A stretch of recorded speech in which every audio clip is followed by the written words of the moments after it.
Cigarette মজুত করে VAT ফাঁকি দেওয়ার অভিযোগ উঠেছে দুই বহুজাতিক কোম্পানির বিরুদ্ধে। এর মধ্যে 4 বছরে 379 কোটি টাকা ফাঁকির অভিযোগে ব্রিটিশ আমেরিকান টোবাকোকে চিঠি দিয়েছে এনবিআর। আরেক বহুজাতিক কোম্পানি জাপান টোবাকো ইন্টারন্যাশনালের বিরুদ্ধে 1 বছরে 11 কোটি টাকা ফাঁকির অভিযোগ উঠেছে। এই কোম্পানির বিরুদ্ধে চলছে আরও 3টি নিরীক্ষা। বিস্তারিত রুহুল আমিনের রিপোর্টে। সিগারেট উৎপাদন ও বিক্রিতে বাজারে একক আধিপত্য বহুজাতিক কোম্পানি ব্রিটিশ আমেরিকান টোবাকো বিএটির। কালার এক্সপার্ট, জর্জ স্যাপ এবং মাইল্ড অন হ্যান্ডস টেকনোলজি সমৃদ্ধ অরিক্স ক্রিস্টাল ওয়াশ আপনার লন্ড্রি এক্সপার্ট।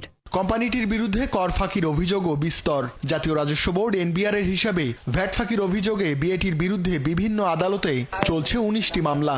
তালিকায় যুক্ত হচ্ছে আরও 4টি। এবার অভিযোগ বাজেটের আগে কম শুল্ক করের সিগারেট মজুত করে বাজেটের পর বেশি দামে বিক্রি করার।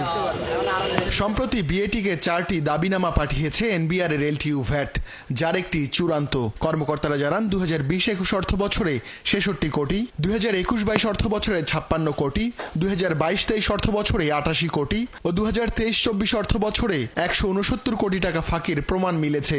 আইন অনুযায়ী বাজেটে নির্ধারিত দামের চেয়ে বেশি দাম কোনো কোম্পানি নির্ধারণ করতে পারে না এবং সিগারেট যখন কারখানা থেকে গোডাউনে নেওয়া হয় তখনই নির্ধারিত শুল্ক কর দিতে হয়। কর্মকর্তাদের অভিযোগ, বিএটি বাজেটের আগে বেশি করে সিগারেট উৎপাদন করে গোডাউনে সংরক্ষণ করে।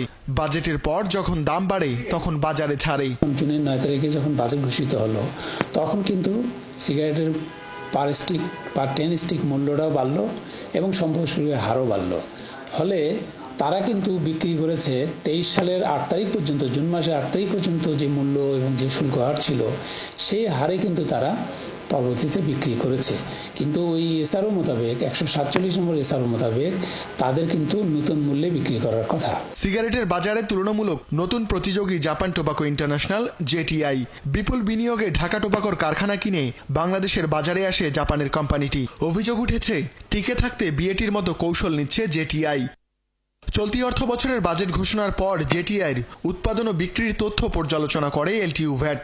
তথ্যে গরমিল পান কর্মকর্তারা, যার ভিত্তিতে 11 কোটি 13 লাখ টাকা পরিশোধে কোম্পানিটিকে চিঠি দেয়া হয়েছে। কোম্পানিটির আরও 3 বছরের কার্যক্রম খতিয়ে দেখা হচ্ছে। সরকার যদি 2টা কোম্পানির উপর নজরদারি করে তাহলে যেটা তারা